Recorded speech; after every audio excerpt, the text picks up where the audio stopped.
Maths lesson 4.0 decimals. Tichatanga nekuita ma-conversions from fractions to decimals. So our first point mumanotes medu is going to be divide the numerator by the denominator. Before I explain this point, toda explain the color coding of this lesson. As you can see, my subtopics edu tichamanyora in this orange or yellow color. Then my notes edu tichamanyora tichansa white. Kana tichida kudescribe kana kuti kuelaborate upon a point tichashandisa any other color. Saka kana muchirekodha manotes, you should know kuti white ino iyi mapoints anofanirwa kunyorwa mumanotes menyu.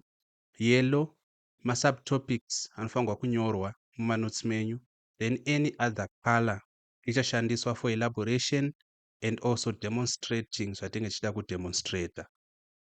So looking at our first point, divide the numerator by the denominator.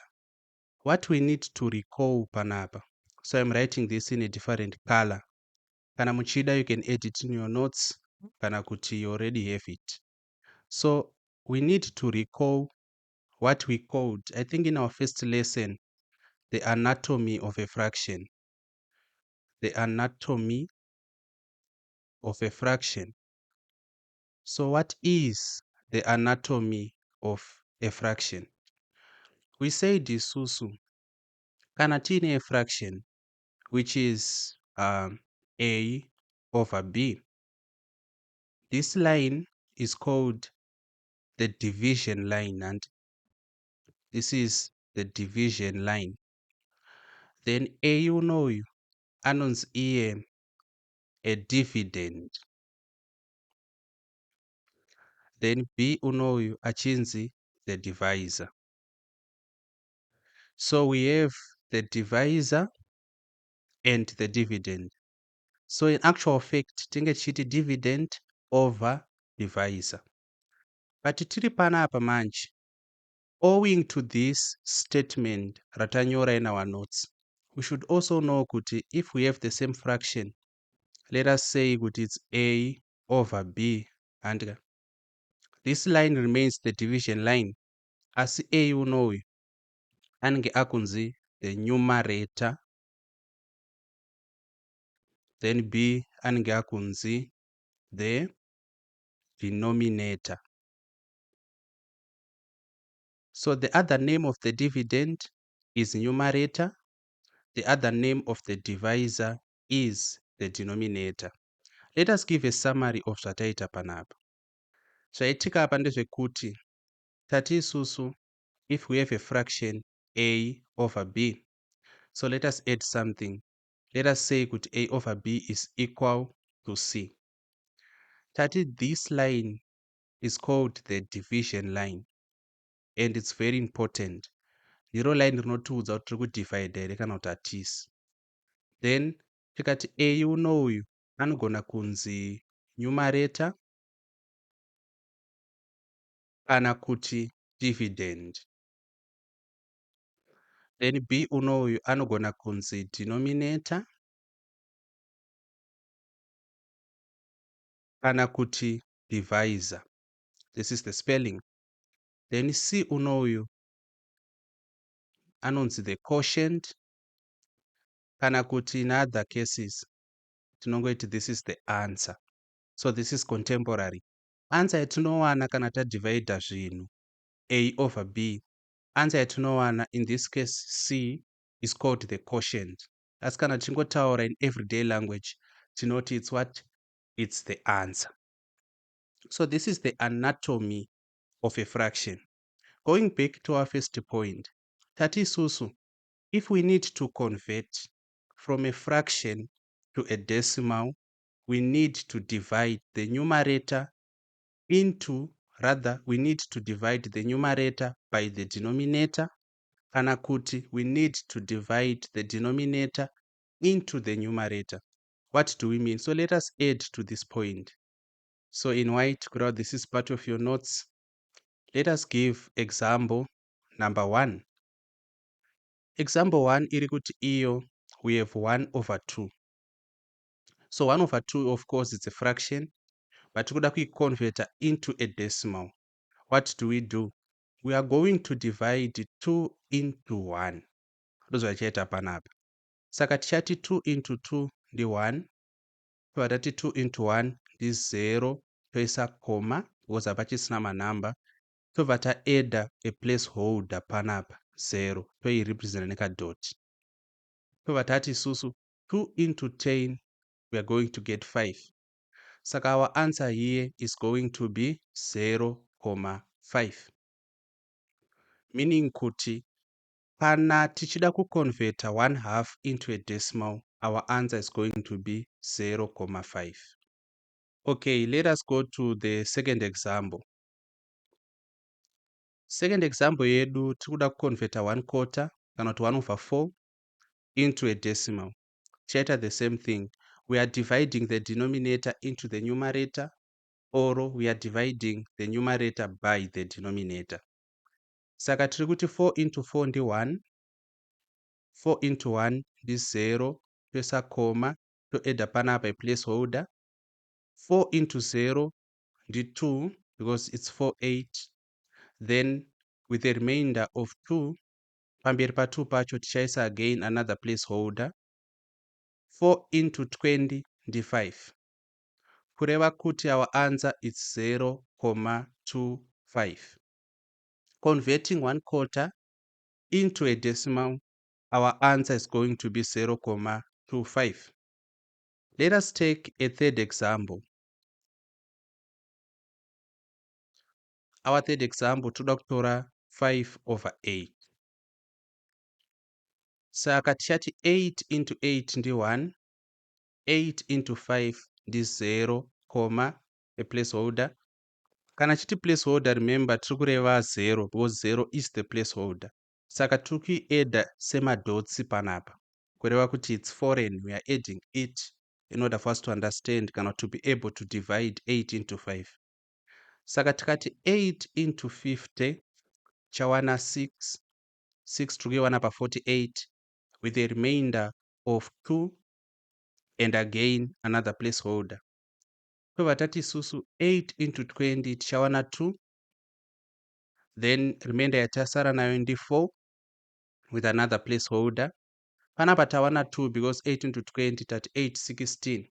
Saka yapinda 2 times ikasiya a remainder of 4 because from 16 to 20 pane 4. Then tobva taedda a placeholder kumberi.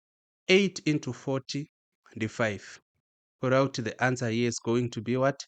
0,625. This is going to be the answer.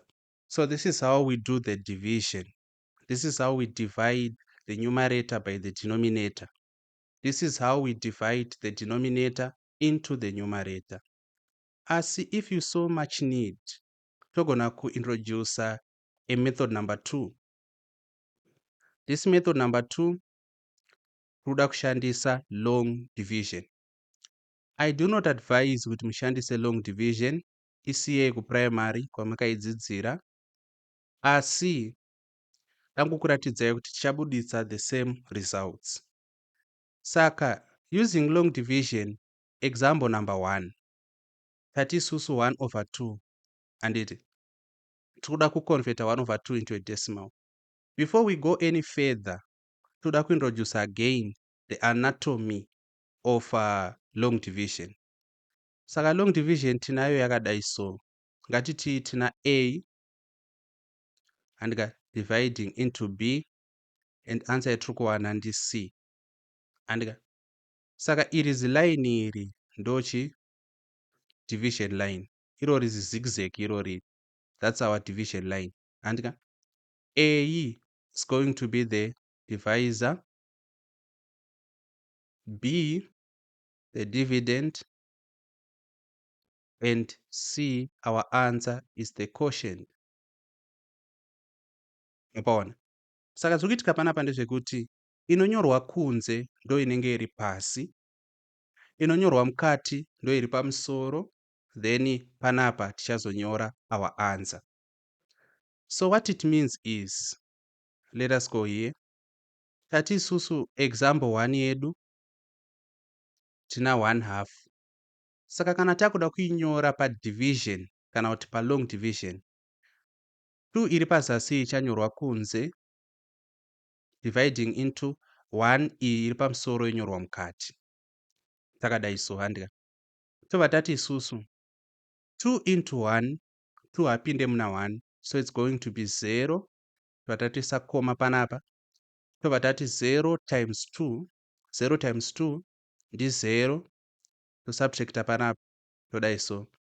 Toti 1 minus 0 ndi 1. Then we carry down 0 kana kuti placeholder. Saka ndisaka taisa dot panapa. So we carry down 0 kuti ino ive 10. 2 into 10 ndi 5. Kati 5 times 2 ndi 10. Then tosubtracta panapa, 10 minus 10 ndi 0. Saka yapera. Our answer is 0.5. We got the same answer. Saka kana musinatsunzwisisa kuti long division inoitwa sei, let us do the second and also the third example. Saka our example number 2, tanga tiina 1/4 1 over 4. Saka 4 ichanyorwa kunze chadividha na 1. 4 into 1 ndi 0, because ndiyo namba yekupedzisira takutoisa koma.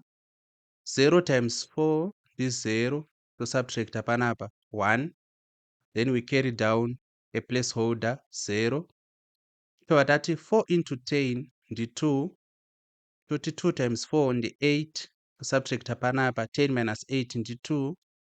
Then again we carry down another placeholder 0. 4 into 20 ndi 5.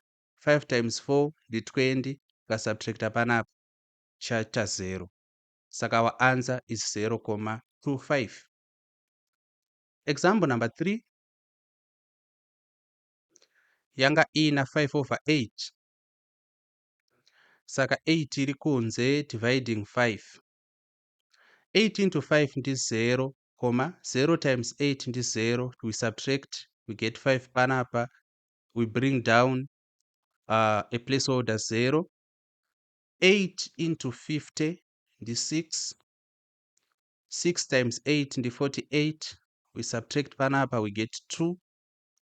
Then we bring down 0. 8 into 20 ndi 2. 2 times 8 ndi 16. We subtract, we get 4.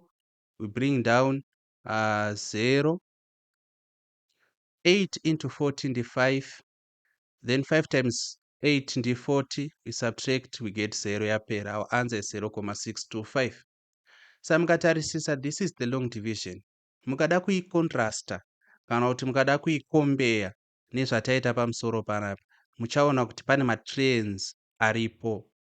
Like kukatarisa our second example, 2 ino iyi ndiyo 2 yatawana papi apapa. And our second example, this is 2 the answer. But mukatarisisa, we are going to see kuti 34 into 1 0, and then ndobva ma placeholders edu aya. Ma placeholders edu tine E0 yekutanga, toita E futi. Saka we have 2 placeholders atashandisa. We also have 2 placeholders panapa, ish ne E. Mukatarisa pamusoro panapa, we are going to see kuti we have 1, 2, 3 placeholders atawedzera. Panapa we also have 1, 2, 3. So this is just the same method, but of course we encourage kuti mushandise this method rather, because it's quicker. In mathematics, we also need quicker methods or a quicker procedure which takes us to the answer quickly and also less prone to errors. Okay, let us now go to the second part of our lesson. In this part, toda kuita futi ma conversions, but takuda kuita reverse operations. Saka now takuda kuconverta from the decimal to fraction. What do we do? Toda converter from decimal to fraction. Saka zvatichaita panapa ndezvekuti our first point, in our first lesson in this Zimsek O-level maths course, takadzidza isusu about the decimal point system. So you can go back to lesson 1.0 where you are going to learn about the decimal point system. Saka we use the decimal point system kana tichida kuconverta from a decimal to a fraction. Then our second point would be always simplify your answer where applicable. Always simplify your answer where applicable. Saka tawana our fraction, because tiri kubva kudecimal tichienda kufraction, tawana our fraction, we should always reduce it, simplify it to its lowest terms wherever applicable. Alright, so here what we are going to do is toda ngoshandisa maexamples atanga tichiita pamusoro kureva kuti takuda kudzosera 0.5 tonoti chatipa here 1 half, then 0.25 tonoti chatipa here 1/4, then 0.625 tone kuti chatipa here 5/8. So let us do it tone. So we have example number 1. Tina 0.5. Then let us use a different color panapa kuratidza the decimal point system. So takati aya anonzi maunits, aya anonzi matens, andika. Saka iyi 0.5 inge iri equal to 5/10 because number yedu iyi 5 iri under matens. But alright, after taita ese, I'm going to show you a trick. Saka kuiredusa panapa tikati 5 into 5 ndi 1, 5 into 10 ndi 2, kureva kuti tadzokera ku 1/2. Our answer is correct. Alright, our example number 2 yanga iri iyo 0.25. Saka 0.25 manje tikada kuedda the decimal point system panapa, its units, tens, hundredths. Saka hundredths iri kureva kuti panapa our last number ndi 5 ari under hundredths. Saka tichanyora iri 25/100. Then 25/100 tikati susu 25 into 25 ndi 1. 25 into 100 ndi 4 because ma25 ari 2 anotipa 50, amwe ma25 ari 2 otipa 50, saka tava nema25 4 anopinda muna 100, saka tadzokera ku 1/4 panapa. This is the correct answer. Our example number 3 tina 0.625. So this is going to be equal to, tika add our decimal point system, tiri kuti units, tens, hundredths, thousandths. Saka since iri thousandths, panapa we are going to have 625/1000. Saka iyi takuda kuiredusa manje. Tinogona kutanga tashandisa 5. Saka 5 into 6 ndiani? Ndi 1 with the remainder of 1. 5 into 12 ndi 2 with the remainder of 2. And 5 into 25 ndi 5. Then panapa tikati 5 into 10 ndi 2, then into 0 ndi 0, into 0 ndi 0.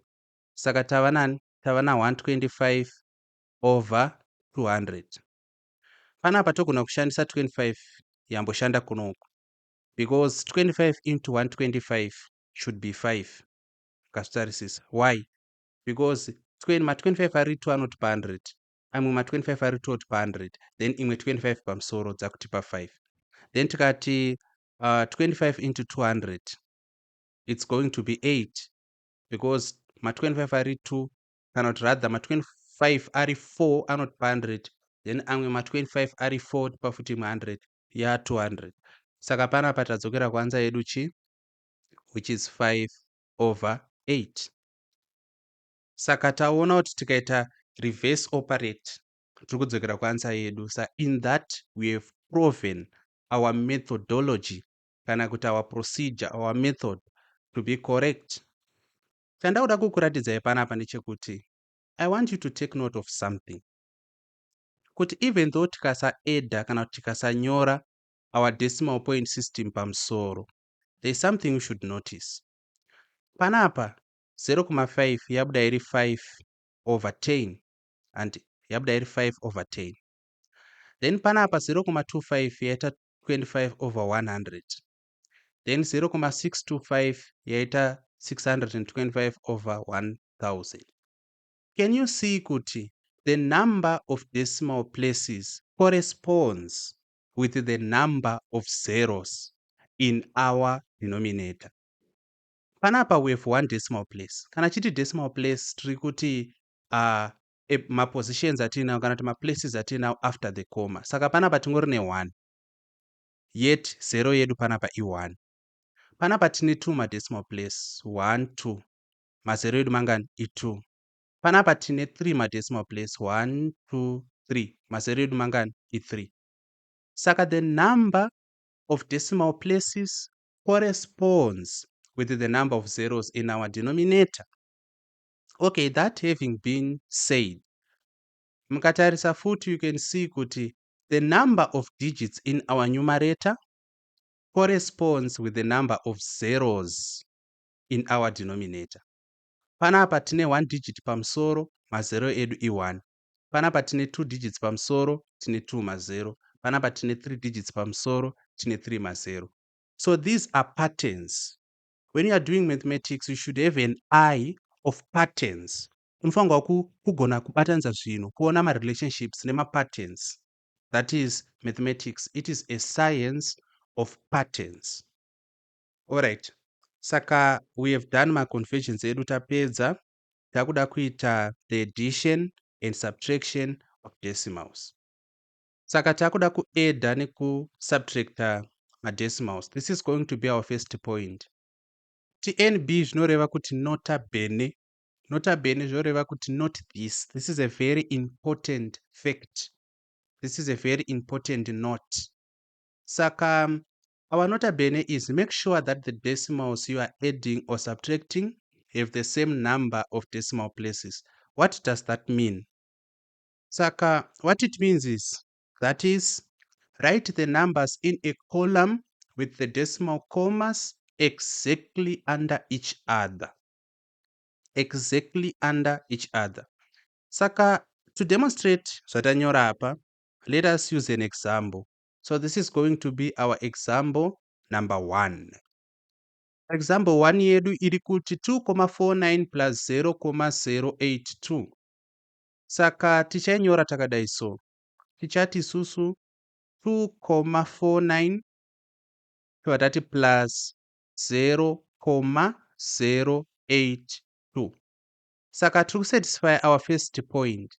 Iri kuti, rather our second point, kutanga pakanzi that is, write the numbers in a column with the decimal commas exactly under each other, cannot exactly aligned. Sapanapa tachigona kunyora takati exactly aligned. Aligned. What does this mean? This means kuti makoma edu anofanira kunge akaturikidzana. Mapaona. Then makoma edu aturikidzana, we have to make sure our first point that the decimals which are being added or subtracted have the same number of decimal places. Saka panapa pazasi tine 3 decimal places, pamusoro tine 2. Remember tati decimal places numbers are kuexista after the comma kana tiri ku right kwedu. Saka we have to add 0 panapa. Kuitira kuti pamusoro tive ne3 madecimal place, pazasi tive ne3 madecimal place. Pamusoro numbers ari after the comma afanane numbers ari after the comma pazasi. Saka we have to add this 0. Akakosha 0 uyu. Saka panapa manje takuisa line redu rino. Takuti 0 plus 2 ndi2. Tikati 9 plus 8 ndi 17. Saka we carry 1. Tikati 4 plus 0 ndi 4 plus 1 ndi 5. Then comma edu achira akaturikidzana, they are still aligned. Tobva tati 2 plus 0 ndi 2. Saka our answer is going to be 2.572. This is our example number 1. I hope kuti manyatsokuona kuti tinoedda sei. Makoma edu ngaturikidzane, then number of decimal places ngaafanane. What about example 2? Example 2 yedu tiri kuti isusu takuda kusubtracta in this case 4,5 minus 3,281. 4,5 minus 3,281. Remember zvatakadzidza kuti when we are subtracting order matters. Saka 1 minus 2 na 2 minus 1 zvakasiyana. Kureva kuti panapa unofanira kumeka sure kuti namba yapia kwekutanga ndio inonyorwa pamusoro 4,5 subtracting namba yapia panapa ndio yakunyorwa pazasi 3,281. Saka makoma edu ari aligned. Kunoku ndo kwakashota madecimal places 0 0 takuisa maplaceholders. Then panapa kusubtracta kwedu hakuchanetsi. 0 minus 1 tichaedda 10 toedda 1 panapa. 10 minus 1 ndi 9. 0 minus 9 toedda 10 panapa tobva taedda 1 panapa. 10 minus 9 ndi 1. 5 minus 3 ndi 2, 4 minus 3 ndi 1. Saka our answer is going to be 1,219. So what is important here is kugona kuedda kana kuti kuziva kuti tichaedda maplaceholders kuitira kuti timechese manumber of decimal places edu ari pamanumbers atiri kuedda kana kuti kusubtracta. Kana tatoda isu tatopedza addition and subtraction, takutongopractice zvatatodzidza ipapapa in these two examples tichishandisa a homework. Saka let us now do multiplication and division of decimals. Saka pakumultiplya nekudivide madecimals, let us start off with an example to illustrate kuti zvinoitwa sei. Saka our example number 1 tiri pamultiplication ndeyekuti iyo tina 0,08 times 0,3. Saka chandinoda kuti mutange manotisa panapa ndechekuti there is no need yekualigna makomas edu. Muona kuti koma yakanyorwa panapa, imwe yakanyorwa panapa, hazvina kuturikidzana. Saka kana takumultiply there is no need yekuzviita. Okay? Then tadaro manje, we multiply like this. Tichati 3 times 8. Kureva kuti nhamba iri kumucheto kunoku tikuimultiply nani na8 nhamba iri kumucheto kunoku zvakare. So 3 times 8 ndiyani? Ndi 24. Tobva tainyora 24 yedu. Tozoti 3 times 0 ndi 0. 3 times 0 ndi 0. Saka 3 ino yamultiply 8 ikazomultiply 0 ikamultiply 0. Then tadaro manje tobva tati isusu we have to count the number of decimal places. Saka pamusoro tine 1, 2, maybe let me count tine 1 panapa, this is 2. Then pazasi we have a third decimal place 3. Saka taverenga manumber of decimal places tichitangira kumucheto kunoku andika our furthest right tichaverenga these decimal places 1, 2, 3. Saka our answer is going to be koma yedu yapanapa 1, 2, 3 decimal places, 1, 2, 3 decimal places. Our answer is going to be 0,024. That is how we do it. Let us do a second example to illustrate. In our second example, takuda kumultiply 2,4 times 0,5. Alright. Tichitanga the first real number which is 5. 5 times 4 ndi 20. Saka tichanyora 0, we carry 2. Tobva tati 5 times 2 ndi 10 plus 2 ndi 12. Saka we have 12 here. Tadaro takuverenga manumber of decimal places 1, 2. Saka panapa paanza pedu 1, 2 koma yedu iri apa. Saka our answer is going to be 1,20, of which, because 0 ino is just a placeholder, answer yedu tinogona kuinyora iri 1,2. This is our final answer. This is how we multiply. Ari panapa ndeyekuti kana tamultiplya normally, the normal way we multiply numbers, tinofanirwa kuzoverenga manumber of decimal places ari pazvinhu zviri kumultiplyana tozonowedzera paproduct. Product ndiyo answer yatinowana kana tichiita multiplication. The same way quotient ndiyo answer yatinowana kana tichidivhaidha the same way. Sum ndiyo answer yatinowana kana tichiedha. So these two examples, I think they are sufficient enough to explain how multiplication of decimals is undertaken. Let us go to division. Tiri padivision panapa tine example number 1. Our example number 1 tiri kuti isusu 5,6 andika divided by 0,07. So panapa tine methods maviri andoda kukudzidzisai. Saka this is going to be method number 1. Method number 1 yedu yatida iso for space. Method number 1 yedu ichada iso kuti 5,6 divided by 0,07 ndi 5,6 over 0,07. You should remember kuti a divided by b is equal to a over b. Yakanyorwa kwekutanga ndo inova pamusoro as the numerator, yakanyorwa pazasi kana kuti pechi2 ndo inonyorwa pazasi as the denominator. This is very important. Order is also important ku division. 1 divided by 2 yakasiyana na 2 divided by 1. Tadaro manje panapa takuda iso. What we do is tichatarisa ma numbers of decimal places. Saka tiri panapa manje tichaona kuti pamusoro we have only one decimal place, pazasi tine 2 ma decimal places. We are going to honor a decimal in the most number of decimal places. Kureva kuti pazasi tine 2 ma decimal place, pamusoro tine 1. Saka ticha multiplier na 100 over 100.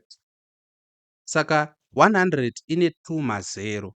2 mazero aya ari reflective of these 2 decimal places ari panapa. Saka izvi tiri kuzviitira kuti ticonvert ma decimals edu into whole numbers. So what I want to show you here is I want to illustrate something.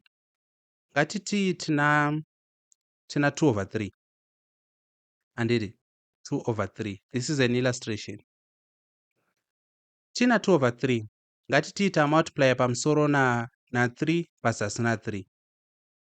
And tikati 2 times 3 ndiani ndi 6. Remember takati tinoti denominator by denominator, numerator by numerator. 3 times 3 ndiani ndi 9. So we need to know kuti 2 over 3 yakafanana here na 6 over 9. Zvakafanana because muna 6 munomu tikaisa 3 into 6 ndi 2, muna 9 tikaisa 3 into 9 ndi 3, ichadzokera kunani kuna 2 over 3. The net effect here is kana ukamultiply the numerator and the denominator by the same number, you do not change the value of the fraction. Ukamultiply the numerator, in this case 2, near the denominator, in that case 3, by the same number, 3 over 3, you are not going to change the value of the fraction. Saka kana tika multiply 5,6 divided by 0,07 na 100 over 100, hatina kuchinja value ye fraction yedu. So what is going to be our answer here? Saka vamwe they find it proper kuenda ku rough paper.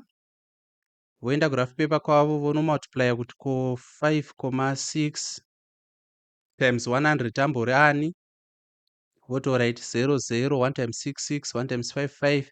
Saka 1 decimal place kureva kuti answer panapa ndiani ndi 560. Then vobva vatorite ko 0,07 times 100 ambori ani, 00, 1 times 77, then 1 times 00, 0 panapa, 2 decimal places 1 2, kureva kuti answer ndi 7. Mazero aya angori ma placeholder. Saka vamwe ndozvavanoona zvichiita, but I want to show you something because takadzidza ma standard form tiri ku science, ku physics. We can apply a certain trick here. This is the trick I want to show you. So tiri panapa manje. Let me use a different color. Tikati 0,07 times 100. Andika zvakafanana nekuti 0,07 times 10 to the power 2. Remember takati the power inotrutsa the number of zeros in a number. Saka 100 of course inenge iri 10 to the power 2. Zvazviri kureva ndezvekuti because tine ma0 2 panapa, we need to move 2 decimal places. But tichamuvha 2 decimal places takananga kuright. Nepamusana pekuti tiri kumultiplier a lower degree number by a higher degree number. Handika.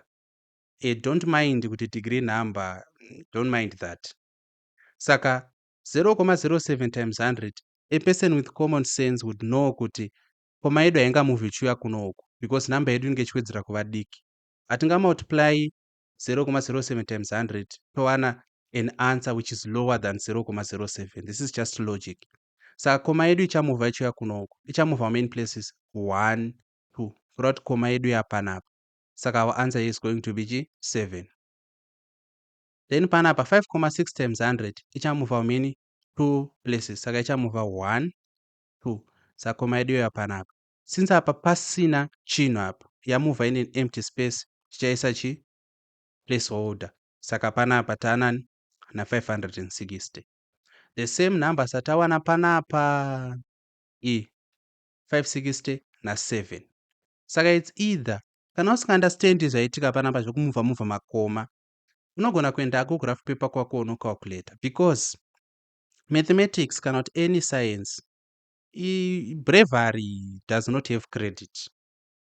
Saka do things which bring you to the correct answer. Mudzidzisi akandzidzisa akatoti even wava at college level mathematics, chero zvigumwe sometimes unofanira kutozviverenga if it aids you towards the correct answer. Saka you do either zvekumuvha makoma kana kuti you actually do the actual multiplication. Here you pick your poison. I'm not going to use instructor's discretion to point you to any direction because it depends on what is comfortable with you. Saka for the rest of this lesson, I'm going to be moving the comma because I think it's more neater, more quicker. But iwewe you can choose whichever method you want to use. So tiri panapa manje tikazoti 7 into 7 1, 7 opinda kangana muna 56 ka 8, 7 into 0 ndi 0, kureva kuti our answer is going to be 80. So dividing 5.6 by 0.07 we get 80. In other terms, 0.07 inopinda 80 times in 5.6. You can verify this by multiplying 0.07 times 80. Izvi zvabvepi? Zvabva parelationship iri between division and multiplication yatakademonstrata in our previous class. You can rewatch that to understand why 0.07 times 80 ichifanirwa kukupa 5.6. Alright, so this is going to be our method number 1. Let us employ our second method and method number 2. And for division, we are just going to have one example. I'm sorry, but I think one example is sufficient. Saka itachita method number 1, ngatite method number 2. Our method number 2 panapa tichiri kuita 5.6 divided by 0.07. For our method number 2 tichada iso. Tichati isusu 5.6 tichada kuiconverta from a decimal to a mixed number. Saka tanga tisina kuita yedu a subtopic yatanga tichiexplain na conversion iyi. But I think mukaitarisa panapa you're going to understand it. Saka panapa we are going to use the decimal point system again, units and tens. Saka 5.6 inenge iri 5 maunits edu and 6 over 10. 6 tenths. Understand? Saka we have units 5 and t inoi tenths, we have 6 tenths, 6 over 10. Saka uku ndiko kutoconverta from a decimal to a mixed number. Saka 5 and 6 over 10 is going to be dividing 0.07 inenge iri 7 over 100. Owed to the fact that here we have units, chine 0, we have tens, and we have hundredths. Our real number iri under hundredths, so it's 7 over 100. That is how we convert from a decimal to a mixed number. If you did not understand this part, indicate kuti ndigadzire a short video explaining this subtopic, how we convert ma-conversions anoitika from a decimal to a mixed number kana kuti from a mixed number to a decimal. But I think it's fairly easier to understand. Okay, tiri panapa manje takuda kuconverta ma-mixed numbers edu 5 and 6 over 10 into an improper fraction. Saka it's going to be 10 times 5, 50 plus 6, 56. So it's 56 over 10 dividing 7 over 100. And then we know kuti kana tida ku replace division sign and multiplication sign tichati so 56 over 10 multiplying topidigura kunoku 100 over over 7. Then kana tiri panapa 0 e yakunokanselana ne 0 ino e anditika. Then towatati 7 into 7 ndi 1, 7 into 56 ndi 8. Kureva kuti panapa tasara tina 8 over 1 times 10 over 1. 8 times 10 ndi 80, then 1 times 1 ndi 1. Saka answer yedu remains 80. Saka we got 80 per method number 2. We got 80 per method number 1. Pick your poison. But panapa using instructor's discretion, I would advise kuti pick this method. It's more traditional. Cannot inway foot kana master this transition, kana this conversion from a decimal to a mixed number. So this is going to be our topic on decimals. Use the comments section kana pane pamusana kunzwisisa or contact me directly. Otherwise, thank you for attending to this lesson.